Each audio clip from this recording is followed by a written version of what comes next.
I remember that moment, raising my hand, and they said, who wanted to, accept Christ as their Savior? And I remember myself and a couple of my friends at the same time did. So that was very instrumental. I mean, that was the moment. But then I never really understood what it all meant until later. I think a lot of people had that same experience. They realized this is, I want to be saved. I realized what Jesus did.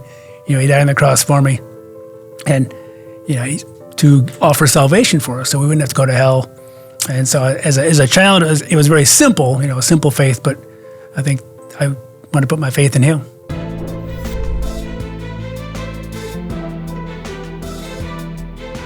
Hello, everyone. Welcome to the Creation Podcast, the show where we discuss the science that confirms Scripture. I'm your host, Trey. ICR's science staff have spent more than 50 years researching scientific evidence that refutes evolutionary philosophy and confirms the Bible's account of a recent and special creation. And through their work, thousands of lives have been impacted with Christ's creation truth. But how does one become a creation scientist? What leads an individual down that particular vocational path? In this series, we'll be taking a look at the lives and journeys of several members of ICR science staff to answer those questions. And I have with me today ICR's geologist and director of research, Dr. Timothy Clarey. Thank you for being here, Dr. Clarey. Oh, it's always great to be here, Trey. Awesome. Well, we're glad to have you here as we talk about you. Yeah. Kind of embarrassing, but that's all right. Hey, that's what I'm here for is to embarrass you. But before we begin, I just want to see, how are you doing today? I'm doing pretty well. Okay. I'm doing well. Good. Well, let's start from the beginning. Did you grow up in a Christian household? Yes, we did. I was one of four brothers. I'm the youngest of four brothers. They grew up in a kind of a small town, actually outside the small town, a few miles out of town in Michigan, kind of where civilization ends. So halfway up the Lower Peninsula, north of there, it's just trees and woods and lakes mostly. But I grew up in kind of a small area, farming area, essentially. A lot of our family had been there for several generations, and they started out as farmers, and they had some cows and chickens and farm pigs, farm type things that you survive on in the 19th century and into the 20th century. And so I was my dad actually bought the family farm from his dad. And so I grew up in the same home that he grew up in. It was built in 1896, if I remember right. And so it was an old farmhouse out there, out in the county, away from the city by several miles. But it was a nice place. But I was the fourth boy, so I do kind of feel bad for my mother. Yeah, wild household. Yeah, we're a little bit wild at times, and so are our neighbors as well. So how did Christianity play a role in your upbringing? Well, we always went to church regularly, Sunday morning, Sunday evening, and usually Wednesday as well, Wednesday night. And so we were always involved in youth group and church activities. We had a pretty big group. I was kind of towards the end of the baby boomers, and there was still a lot of kids growing up through the church at the time. So it was always a big group of people that we could hang out with and have kind of like-minded people in terms of our religion. We were Protestants, of course, being raised Baptist, part of a group called North American Baptists that traditionally were the German Baptists, and so we had a lot of German immigrants in our denomination, or in our local church as well, that came over from Germany, some after World War I, and some in between the wars, and some after World War II. And so there's a lot of accents, but we were Scottish, Irish, Protestants, and a lot of the others were actually of German descent. But they changed the name during World War II, I think, or they're shortly before World War II, to the North American Baptists, because they aren't just Germans, but a lot of them were German descent. But they're fairly strict in terms of their beliefs, very fundamental. As people today, a lot of denominations kind of sway a little bit maybe, but I think they're still pretty conservative for the most part. And many of the churches are in Canada and the upper Midwest today. I think there's still a fair number of them. But it was pretty strict in that regard. We pretty much followed the biblical teachings, as opposed to a lot of my friends were Roman Catholic, or they were Lutherans that I went to school with, and they seemed to have they only went to church once a week, that sort of thing. We seemed like we went all the time, but it was just part of our life. And so our parents thought, church was a big thing. Our faith was a big thing. It was very important to salvation was a big thing on their list. It's, and I think it should be. Yeah, absolutely. Well, salvation, of course, being of the utmost importance, but what about creation? Did that play a major role growing up? That really didn't, actually. Most, like our church, at least our local church, the pastors, we had a few pastors when I was growing up, and none of them really, I remember, ever preached on the creation. They never preached on a 6-day creation. They just kind of avoided it, like many churches do. They don't bring it up. And so there are other things that their church wrestled with in terms of some of its theology. It seemed like when I was older, I recognized a few things. A little bit of a Pentecostal movement was going on at the time. And so some people were, leaving the church for that. But nobody really talked about creation much. Which Interesting. Well, then, how did Christ draw you to himself? Like, you were raised in church, and so you were surrounded by Christianity all the time. But can you tell us about when you became a Christian? Well, I became a Christian in vacation Bible school. Like I think a lot of my friends did the same thing. There were a couple of us at the same year, and I was about, I think between 7 and, going on 8, between 7 and 8 that that's the actual official record of when I got baptized. I believe I was 8 what time I got baptized. But I remember that moment, raising my hand, and they said, who wanted to, accept Christ as their Savior? And I remember myself and a couple of my friends at the same time did. So that was very instrumental. I mean, that was the moment there. But then I never really understood what it all meant until later. I think a lot of people had that same experience. They realized this is, I want to be saved. I realized what Jesus did. He died on the cross for me, and to offer salvation for us, so we wouldn't have to go to hell. And so, as a child, it was very simple. A simple faith. But I think I want to put my faith in Him. Yeah, absolutely. Well, when it comes to creation, I'm assuming, or maybe I shouldn't assume, when you accepted Christ, you didn't understand creation, or maybe you did? No, not at that age. It was a little bit later. I guess I could have elaborated earlier. My brothers, since I had 3 older brothers, they had somehow, one of the 2 older brothers had picked up a copy of Whitcomb and Morris's book, The Genesis Flood. It was published in 1961, and this is probably one published in the early 70s, kind of the 12th printing or something like that.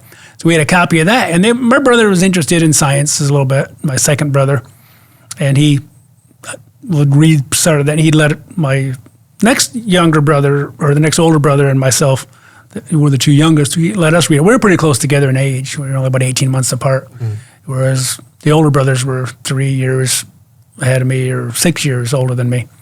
And so, but he kind of left the book around, so we'd read through parts of it as well, and realize this is kind of an interesting take on what the Bible says. We kind of accepted the Bible that God created everything in 6 days because that's what it says. But even though the church didn't talk about it, that's they do the lessons in Sunday school. They talked about how God created everything in 6 days, and nobody really argued from a scientific point that it didn't. So we weren't exposed really in their schools. Even though I went to public schools, we weren't exposed to the evolution thing until about high school. My brother started getting into it, and I think that's why he bought the book. And so he was seeing some of that in his high school science classes. So we started reading that. And interestingly enough, our great uncle, who was he was a science teacher in a local school in a district, not the same district we were in. He was a big fan of Schofield and the gap theory because he had a Schofield reference Bible, and so he was heavily influenced by that. And I remember when I was probably 9th grade, my brothers were still in high school or just out of high school.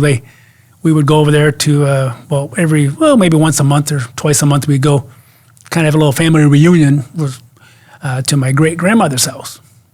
And so we'd go meet with her, and then he would be there, and we would kind of talk about science. And he was always talking from an evolution side, that God used evolution. There was this big gap in time between, there was an earlier Earth, and then there was the recreated Earth. That was his idea. And so we would say, well, Henry Morris says this and this and this. And so we started arguing from what we learned by reading maybe we were nerds, I don't know, reading science books, but it was all new. Yeah. No one ever talked or wrote like that before. So we didn't realize that, but we'd never heard any of that before. And so we would, up until the day, unfortunately my uncle passed away still believing in the gap theory about 20 years later. But we tried to convince him that, look, this is what the Bible teaches. This is what science supports. Science supports the Bible. Science supports the young earth. Science supports 6 days of creation. And of course, a global flood as well. But that was instrumental, But what Henry Morris wrote, I never dreamed I'd be working for ICR. Yeah. At some point down the line, I never even thought about it. Well, when you see your great uncle in heaven, you can say, "See, I told you so." Yeah, he was. He always accused our denomination of being so liberal because he was GARB, General Association of Regular Baptists. That's what it was. The garb. And they were, supposedly very fundamental and very strict in their beliefs, holding to the Bible. And our, North American Baptists, we were supposedly more liberal, but I don't really think we were. Mm. So when it comes to science, so you're a geologist and you also have a vested interest in all things dinosaur. What was it that drew you to those fields, particular geology and the dinosaurs as a side to that? It goes back to my childhood again. So it goes back to like when we were kids and we would get hired by a local farmer who he would farm hundreds and hundreds of acres. And he would hire some of us local kids in the area, even though we lived a quarter mile apart, there was hardly any houses. He would find the kids, and a lot of our neighbors, as I mentioned, grew up Roman Catholics. They had a lot more kids than even we did. So there were 9 this, quarter mile one way, and there were 10 a quarter mile the other way. And so he would come around, and my parents knew him, and so he would hire a lot of us for like $1 an hour to go out there and hoe, and we were 10, 11, 12 years old, hoeing the fields. And so that's, we started walking along, and after a rainstorm, a lot of times the little rocks in the field would be exposed better, and you'd finally see some rocks that had fossils in them. Mm. So my brothers and I would kind of compete for who could find the coolest fossils. Who could find this, brachipod. We just knew it was some sort of seashell. And we didn't even put it together that this is all from the flood at the time. We were just trying to compete for, like kids do, for the best fossils. And so we used to go to the piles of rocks in the corners of the fields because the farmers would have to get the rocks out. All this glacial debris in Michigan, they have to take the bigger rocks out, and so they could farm without, breaking their plows and their discs. And so we'd search through those and find some really cool fossils as well. So we always had this fascination kind of with science. And then I guess, as I mentioned, we were reading Henry Morris's part of the Genesis flood. So it was just something I was always interested in. And so in school, going to public schools, I might not have got the best English background, even though I took a lot of English because they made us. They had to have 4 years of high school English. But I really liked science and math.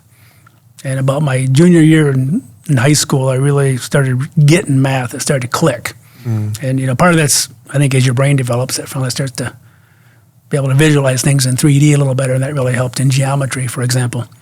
But nonetheless, I was interested in math and science, but I just took the normal, 2 years of biology, 1 year of chemistry, 1 year of physics in high school, and off to college I went. And I didn't really know what I wanted to go into. I was actually thinking of physics because, that was interesting stuff, all the forces and you and Dr. Hebert and it involved math. Yeah, we would have been best friends, and we still are. Well, I still respect the math, and I forgot a lot of my math, but I still the basic principles behind it really still are helpful to understand. But nonetheless, I took my first geology class in college because my older brother, I said, you should take a geology class. It's kind of fun. So I took it in college. I'm like, this is really cool. This kind of ties in our the love of fossils my brothers and I developed, along with a little bit of love of history. We were always fascinated with Roman and Greek history. My mother had a lot of books, and we'd read through her, Time Life series on Rome and, the ancient Rome and Egyptians and things like that, and all this tying to the Bible, the history of the Bible. That always fascinated us for some reason. Maybe it's just us. But geology really ties all that together. It's really history. It's reading the Earth's history through the rocks. The pages of the book are really the layers of the rocks in a lot of ways. And then you get into the whole thing like you're taught in school, these are millions and billions of years old. I never really accepted that at that point. I was pretty firm in my young Earth going into college. But I, talked to the professor and I said, well, even though I don't believe this, I'll tell you what you want to hear. I was pretty blatant about it. Both my brother and I took the class, and we both told him, we're creationists, but he didn't care. We still did well on the tests, and so he was pretty accepting, which I guess maybe some people weren't. And so then I started pursuing geology, and I tried to find out, okay, I'm at a community college, where should I go in the state of Michigan to get a geology degree? And then I talked to my geology professor there at the community college, and he said, you should go here, here, and here to use one of these. And my brother had gone off to the University of Michigan to study geology because he was interested in it like me. And he said, don't go here. All they care about is their graduate students. So he says, you'll just be a cog in the wheel. So then my other advice was to go to Western Michigan. So I went to Western Michigan. And I was really pleased there because they had, required classes. They had 13 required classes to get your geology degree, which covered a little bit of everything, which is really what you want. Kind of all the different branches of geology, from paleontology to geophysics and petrology, everything in between. And some of the classes were harder than others, but it was a really good program. And I also filled out my level of math with a math minor, which the best part about math is there's no labs. Because as you're pursuing a science like geology, there's labs that are very, very time consuming, in addition to the lecture part. And so that's the one of the things that, I like the labs, but they were just so time consuming. So math is just do your assignment, do your tests, study for the tests. That's all you had to do, and no additional time to go in and stare down a microscope for hours and hours and hours, looking at thin sections of rocks or something like that, or looking at microfossils under a microscope. But it was fascinating. I learned all the names of fossils, and everything was taught from an evolutionary standpoint, because that's what the secular universities do. But they never really forced it upon us. I didn't have a professor that was really an anti-creationist that I know. But it was a good training. And then when I got close to finishing, I realized that to get a job, I'm probably going to have to get a master's degree. And so fortunately, God blessed me with good grades and, I guess my parents instilled us in a good work ethic to work hard, do the best you can. And so I had good enough grades that I transferred off to Wyoming when I graduated. And, I didn't transfer. I went to Wyoming when I graduated and working towards my master's. And I got that fully funded by some fellowships because my grades were quite good and my test scores were quite good. So I was able to get fully funded to go to Wyoming for 2 years, get a master's degree, and do my first little research project, part of my master's thesis, which I don't think was as good as it should have been. But they knew I was a good student. I knew it. Eventually, I had a job waiting for me with Chevron. So they said, well, you got your job, just write up what you did, and we'll assess it and see. And they passed me, and off I went. Started my job, and so off I went in my career. Yeah, or so I thought. So you thought, yeah. So you mentioned that you didn't really have any like anti-creationist professors.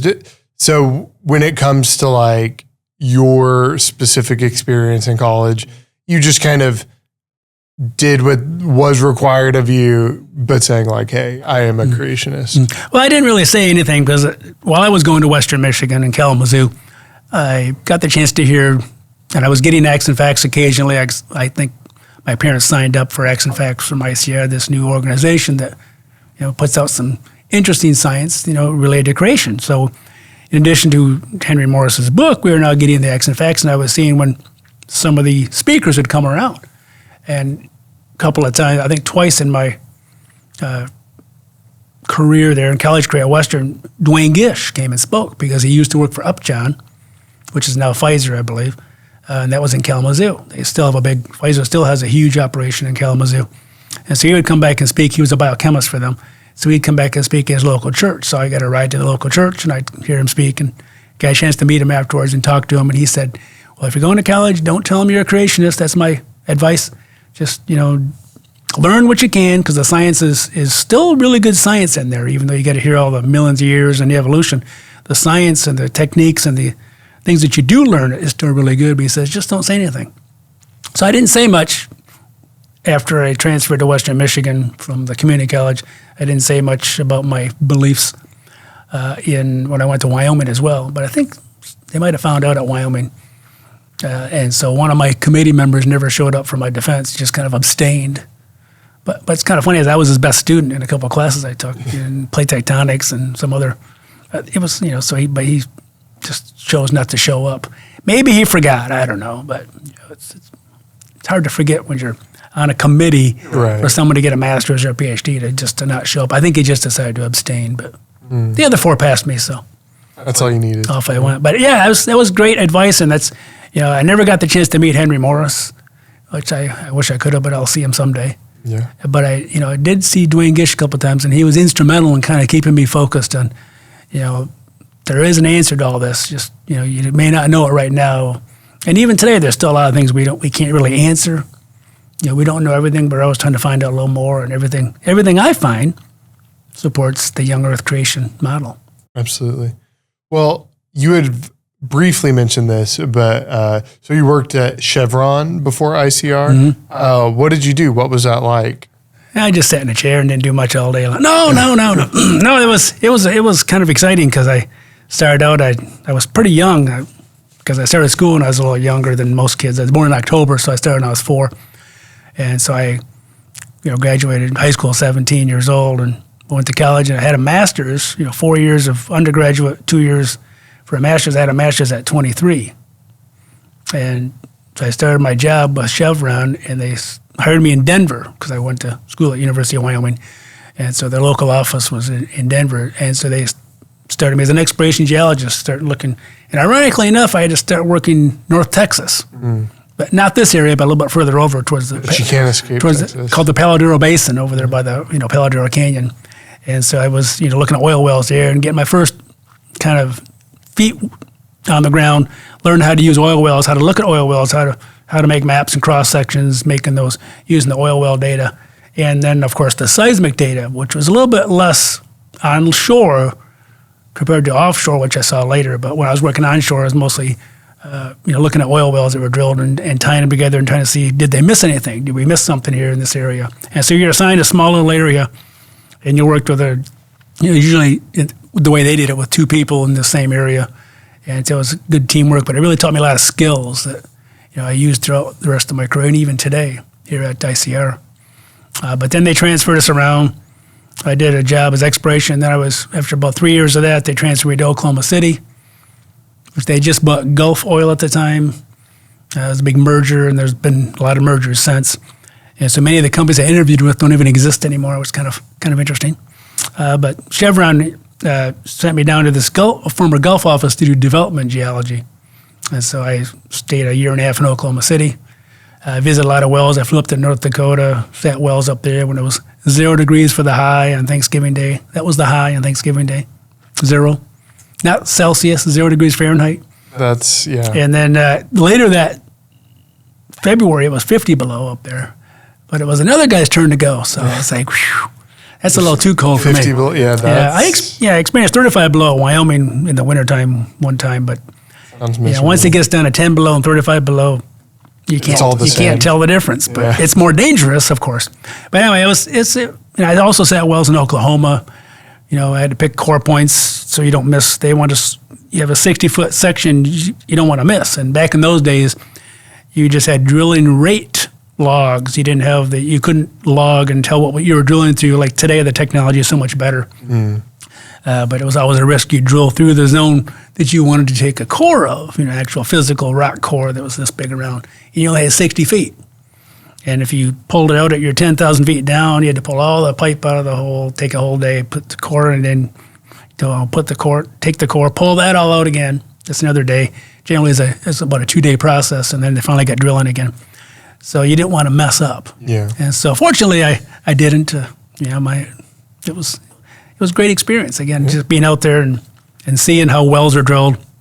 But after a year and a half of that, Chevron decided to consolidate. Oil prices were low, and they were laying people off. And I got transferred to New Orleans, the New Orleans office. I was supposed to go back to Denver after 2 years. And so I had to sell my house in Denver that I just bought and never got back there, which is kind of sad. But New Orleans, the food was great. The climate was rough. Yeah, it's a little shock when you come from the mountains to that. Even Oklahoma City was, as a license plate used to say, Oklahoma is okay. And there were good people there, good people wherever I went. And but I went to New Orleans down there, and I got a little more involved in the local church and a little bit of the creation with a guy that John Curtis, who was in the Navy at the time, and I ran into him a couple times since at some of my events, and he and I both made sure our church got a lot more books on creation, and we were ordering them from ICR and loading them up. And there were some local speakers, ICR speakers, that would come through as well. But it kind of got me a little bit more inspired about creation science. Yeah. And then I eventually, after 4 years in New Orleans, 8.5 years with Chevron, I was let go. They cut 60% of their staff. And I had 2 little kids, my daughter wasn't quite 2, my son wasn't quite 4. And I had to do something, so I said, well, Western Michigan, my old alma mater, started a Ph.D. program about a year before, and they'd written me about it. Oh, come on back. I'm like, no, the money's too good. I'm not going to leave. I'm hanging out here and having a good time in my career, looking for oil, and successful a little bit here and there, but it was things were down a little bit because the oil prices were so low. So they finally cut 60% of their staff, exploration staff, and so I was part of that 60%. And so, but they also offered a little bit of money to go back for a PhD. They would pay part of your tuition, but because the professors at Western Michigan, a lot of them remembered me, they said, "We'll take you back." Even though I had a month between when I got laid off to when I had to start school, they were still able to find some money for me. And support me as well, but it was a little more expensive since I wasn't single. With a wife and 2 kids, it was I was losing money a little bit, but they did what they could do. Every semester the Lord provided through the department to give me some money. So I think I can see God's hand even in that. And so I had this desire. It's kind of interesting. I had this desire to go back and get a PhD. I'd even applied to University of Houston, hoping I'd get transferred to Houston. Instead of getting laid off, I thought maybe a lot of people were going to Houston. So I was admitted to their PhD program, but I never thought I'd go back to Michigan and have to go to Western Michigan, which is, a lot of people say, well, that's Western Michigan. It's not a University of Michigan. It's not an Ivy League school. But to me, it was in a lot of ways, it keeps you from being arrogant if you go to a smaller school, because I think you learn as much as you put into it, kind of. You get as much into it as you put into it. And I think those of us at Western, some of us in the PhD program, we put a lot into our research, put a lot into our efforts, I guess, because we always felt like we had a chip on our shoulder. We're always like the second tier to these bigger schools. And so I think we did some really good research and presented at conferences and things, and it turned out really, really well. It really helped me pull it all together into this bigger study that I never, for a master's you don't do as much, but this was a big project, and I was able to finish in about 3.5 years, which I think is about the fastest anybody's finished that program, even though it's fairly new. It's because I had those children, and so I'm like, I got to get back to work. Yeah, I got to get done. Yeah, I got to get done. So I went year round, and embarrassingly, I ran some samples through the mass spectrometer on Christmas Day one year. My kids opened their presents, and I'm like, looking at my clock, going, it's noon, I got to go run some samples. So off I went. Sorry, kids. I loaded up 9 more samples, and then I came home, but I had to run in and get them going. Well, everything was calibrated. Those people that, if anybody out there knows anything about stable isotopes, if your line is calibrated, you got to run it while you can. So I just tested everything. I was ready to go. I could run a couple, 20 more samples, so I wanted to get 9 or 10 more in. Sure. And so I did, but yeah, it was a lot of work. I don't recommend it, but it's kind of like a marathon. I don't recommend doing a second one, but it was worth doing it because, again, all the skills I learned, and many of those skills I'm learning and using here. Yeah. The skills I learned in the oil and gas business, I see God's hand, and even though I feel like sometimes He has to correct my course, because I go off, and getting off course, and in sin or whatever it is, He has to kind of bring me back on, almost throws me over the side like Jonah, to get me back to where He wanted me all along. And as you get older, you maybe 20 more years, you look back and go, yeah, I can see God's hand. But I didn't really realize God's plan. Even after I got my PhD, I taught college back at the community college I grew up in for 17 more years, but I didn't realize His plan was for me to come to ICR.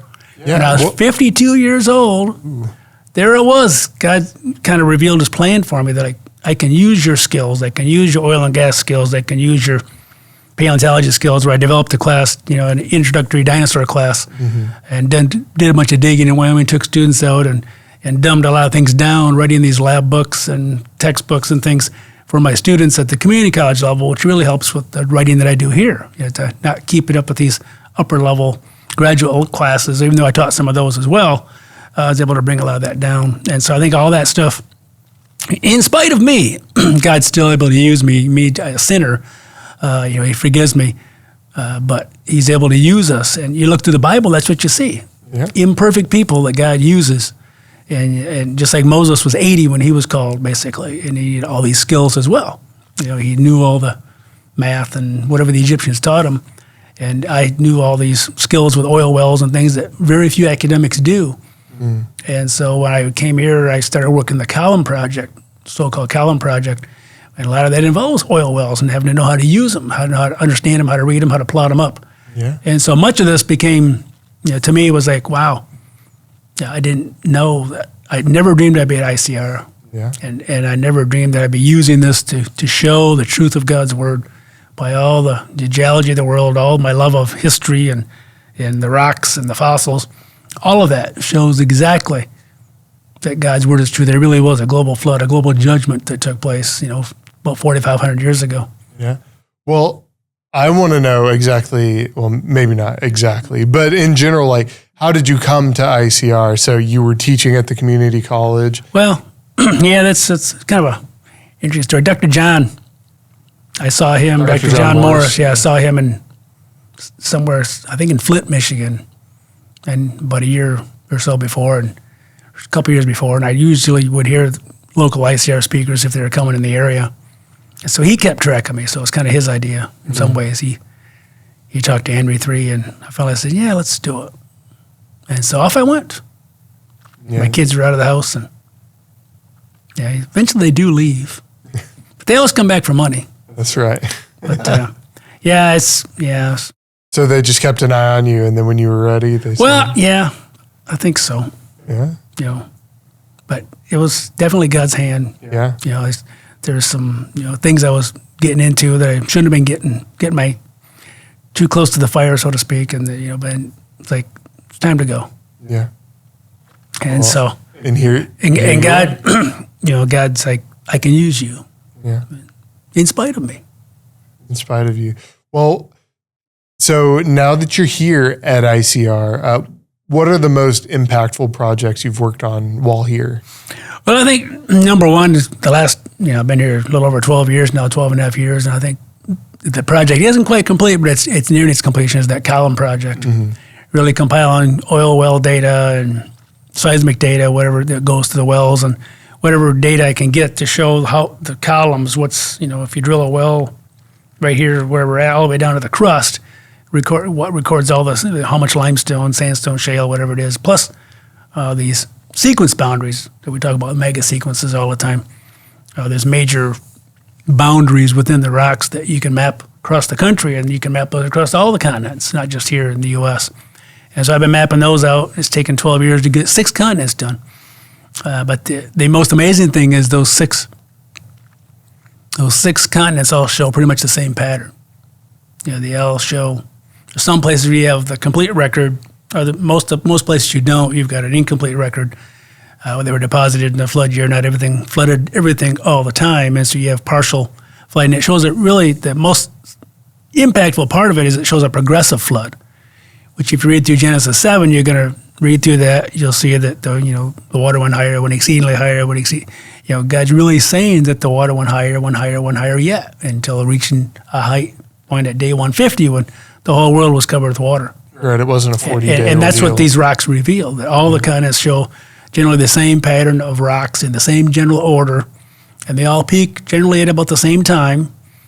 And you see this very universal, very small flooding, very limited amounts of sediment. All of a sudden, boom, they jump up, and the fossils match as well. The same fossils are being buried in the same continents at the same time.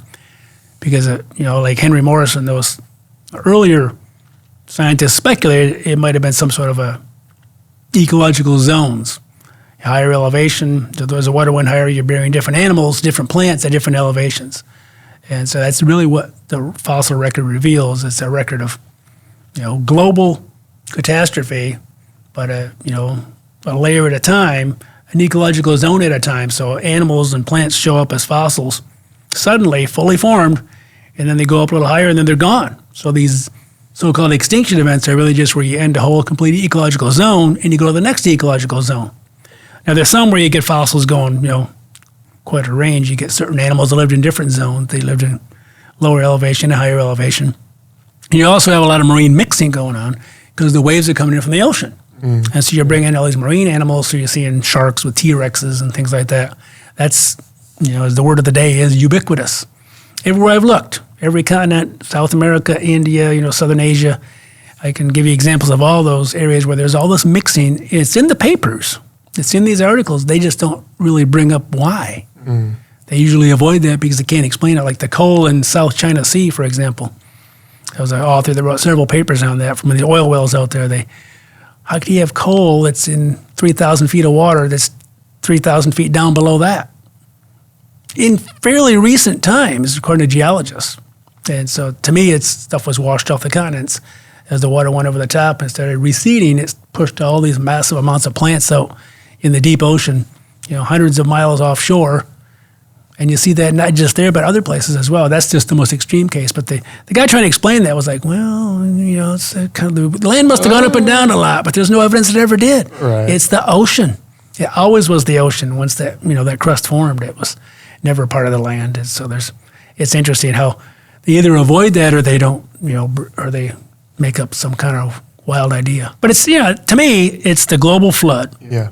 It's verified by the rocks that are there in place today. You can still see the evidence of the judgment of the flood is there for all to see if you just want to spend the time to plot it up. I've looked at every major basin, every major uplift. Every country is pretty much in my database, and they all show that same pattern. They all do the same thing at the same time. And you can read about it in this book, Carved in Stone. Or there's also this DVD, also called Carved in Stone, and it also features some of that info. Right, Carved in Stone covers the first three continents I did. I'll have to do another book to do the other three continents I've done. The sequel. Right, yeah, maybe I'm tentatively calling it Carved in Stone 2, but I don't know. I don't want to repeat everything in that one, but there'll be some repetition, but I want to show the other continents. Yeah. And then ultimately kind of the global picture that shows everything.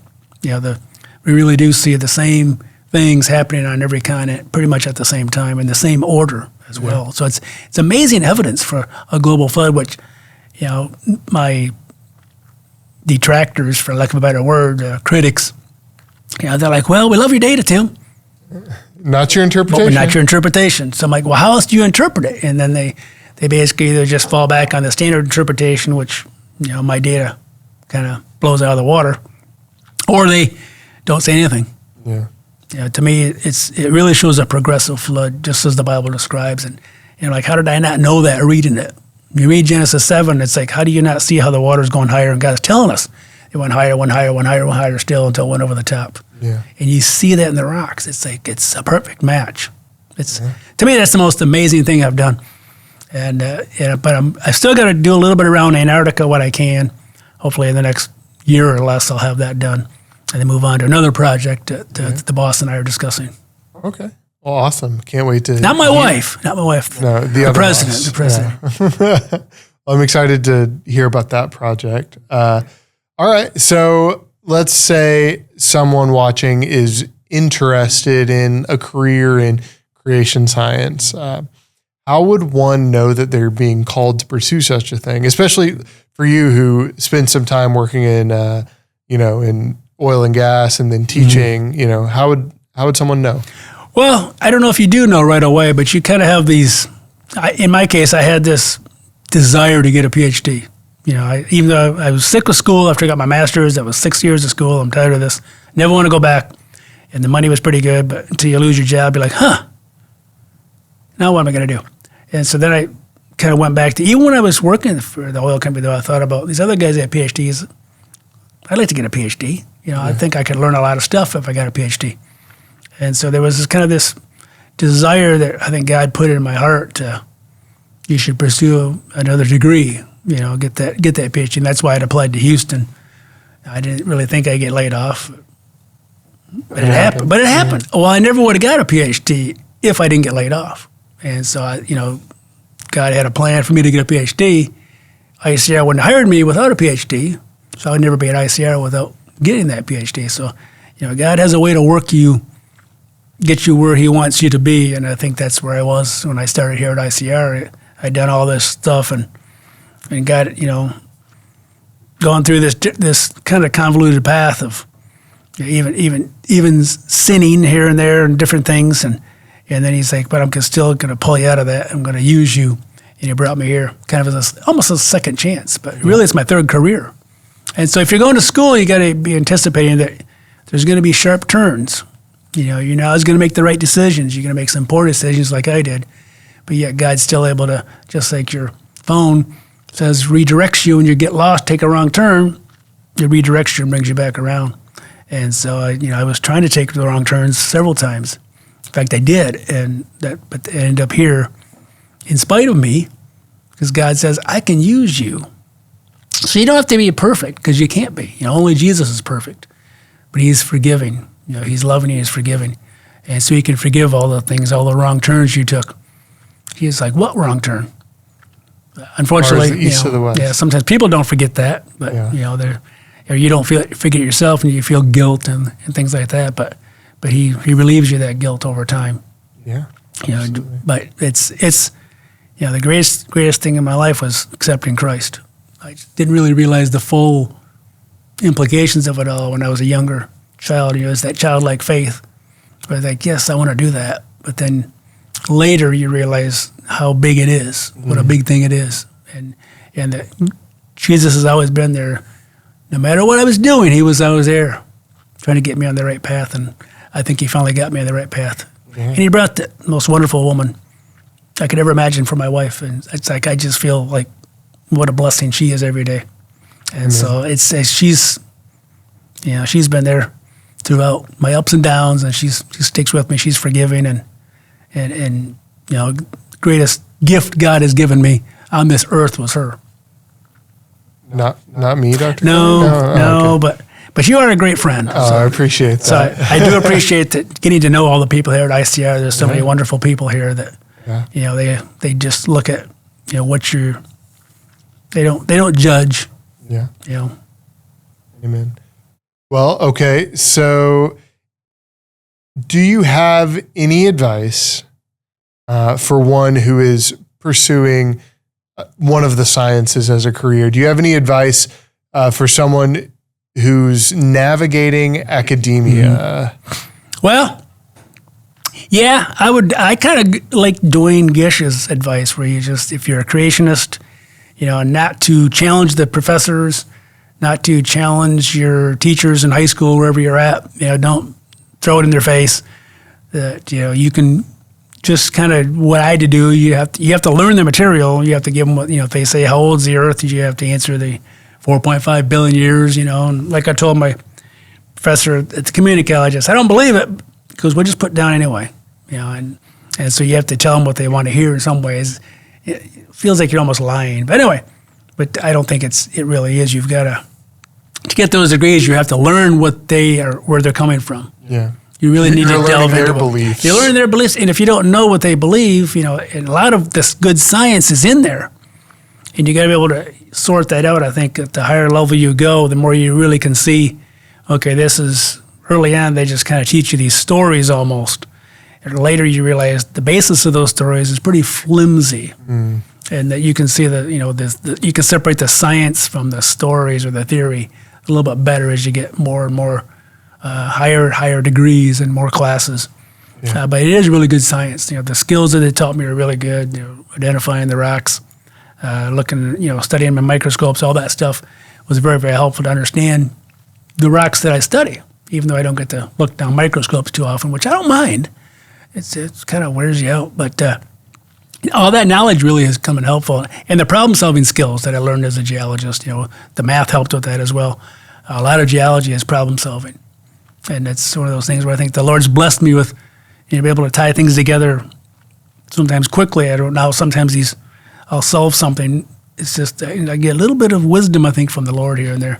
Even in my book, when I was working on Carbon and Stone, the last chapters, it all makes sense because I was out jogging slower as I got older.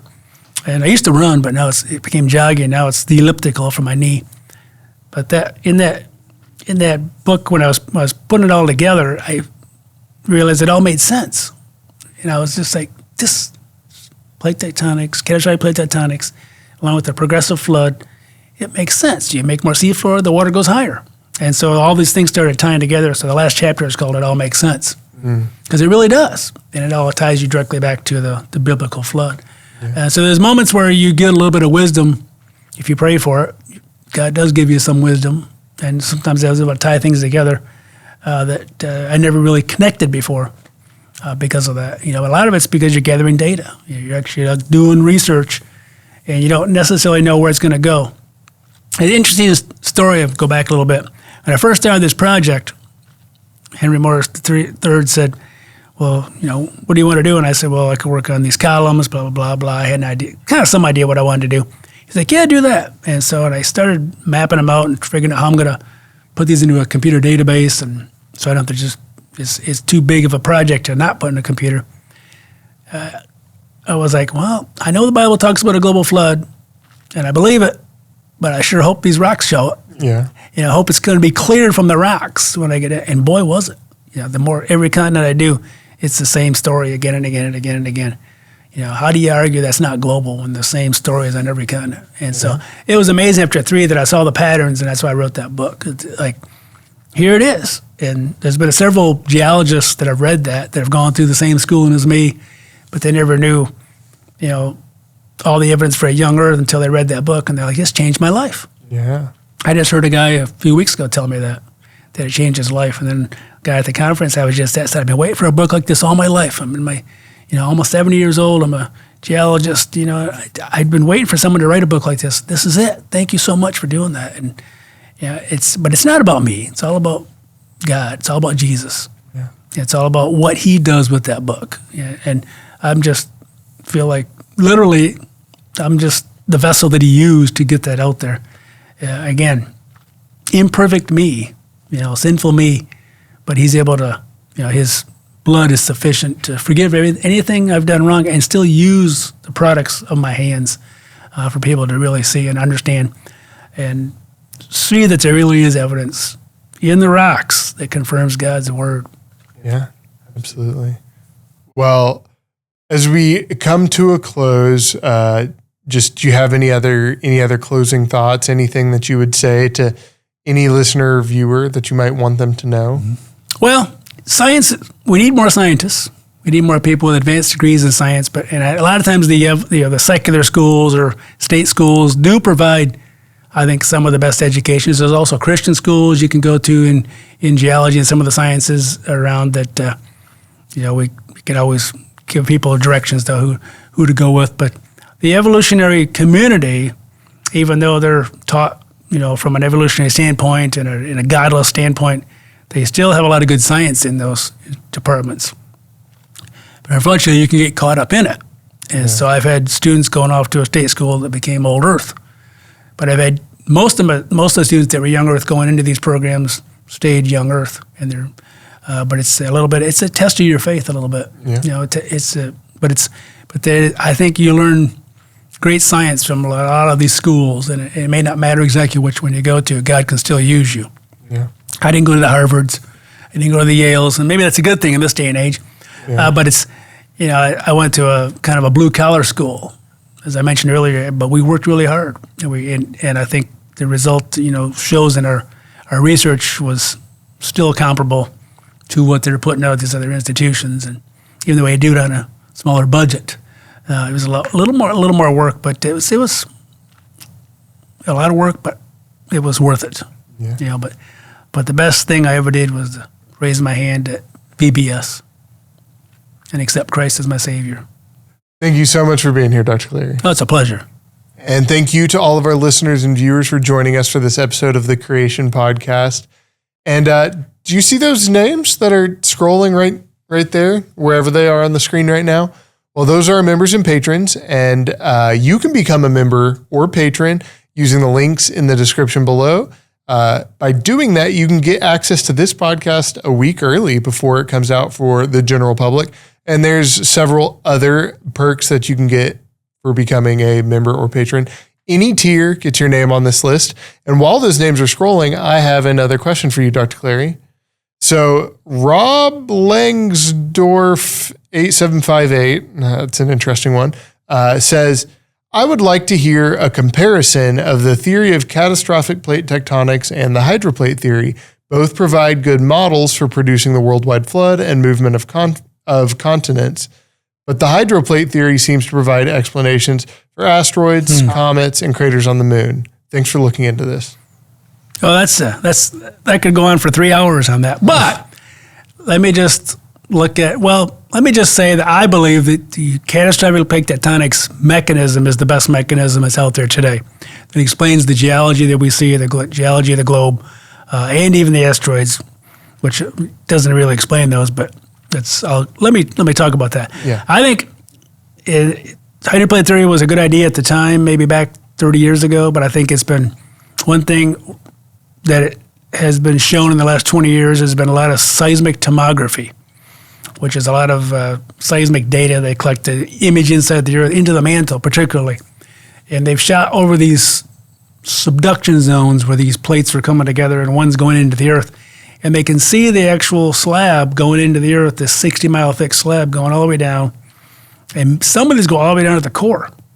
And they're still cold, which kind of confirms that these went down fast and recently, because they still shouldn't be cold when they're going down 3,000 degrees Celsius hotter from the surface to the top of the core. But that, to me, kind of destroys the idea of hydroplate theory, that those are real, and they follow the earthquakes. You can follow the trail of these things, and you can see that they're still cold all the way down. And I got a chance to talk to Walt Brown about this 5 or 6 years ago, in kind of a joint call with a couple other people. I think there were 3 of us on the line. And I asked him about those, and he goes, well, those are just faults. I'm like, they're not just faults, because you don't get cold on one side and hot on the other. Yeah. And so to me, subduction confirms that you really did have not only the creation of a new ocean crust that was going on at the ridges, and we still see, an inch or two per year today, but you also had it dropping into the mantle very, very rapidly, like John Baumgartner modeled. And the evidence of those cold slabs deep in the Earth confirms that happened recently. And again, that's why they're still cold. Sure. To me, that kind of destroys the hydroplate theory in some ways. And the other way is through those asteroids. And the asteroids, the idea of a hydroplate model, my understanding is there was a 60-mile thick granite around the Earth, and there was water underneath.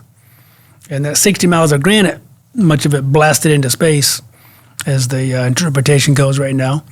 And so you've lost 70% of that became ocean crust, which is a completely different rock type, which I think is hard to explain.